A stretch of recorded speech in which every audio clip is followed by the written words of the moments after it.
এ কথা বলে থাকে যারা মাইগ্রেন্ট লেবার ভিন্ন রাজ্যে কাজে আছে তাদেরকে ফিজিক্যালি অ্যাপিয়ারেন্স হতে হবে, অ্যাপিয়ার হতে হবে, সেই বিএলও ভুল তথ্য পরিবেশন করছে।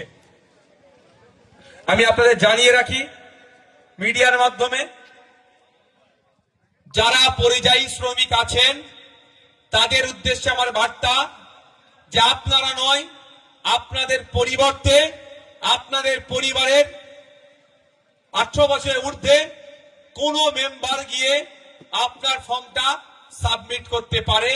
এই রাইটটা আমরাই ডিমান্ড করেছিলাম নির্বাচন কমিশনের কাছে।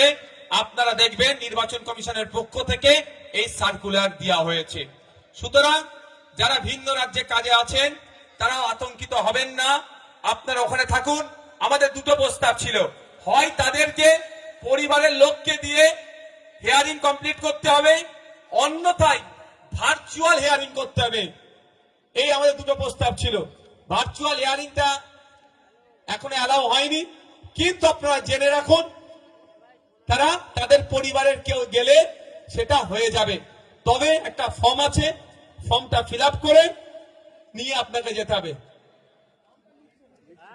আমি আপনাকে কি বলি, আপনি সিধে ভিডিওতে চলে যাবেন, ভিডিওতে গিয়ে নেবে, বিএলও নেবে না, ইআরও ইলেকট্রাল রেজিস্ট্রেশন অফিসার, এই অ্যাডিশনাল ইলেকট্রাল রেজিস্ট্রেশন অফিসার, তাদের সাথে কথা বলবেন। আমি খারাপ কাউকে বলছি না, অনেক বিএলও সঠিকভাবে এখন নিয়মটা জানে না, তারা কি করবে বেচারি, অনেক বিএলও জানে না। তাই আপনারা আতঙ্কিত হবেন না, যে প্রশ্নটা করেছে উত্তর পেয়েছেন। আপনাদের এখান থেকেও কেউ যদি ভিন্ন রাজ্যে কাজে যেয়ে থাকে তাকে এই হিয়ারিং এর জন্য আসতে লাগবে না। তার পরিবর্তে একটা ফর্ম, অনেক জেরক্স সেন্টারে দেখবেন এখন চলে গেছে, ফর্মটা নেবেন, যে যা ক্রাইটেরিয়া আছে ফিল আপ করে এটা এক্সট্রা সাথে নিয়ে যাবেন। আর যে যাচ্ছেন তার একটা ভ্যালিড ডকুমেন্টস নিয়ে যাবেন, অরিজিনাল একটা জেরক্স করে। আর কারো কোনো কোশ্চেন আছে এসআইআর নিয়ে?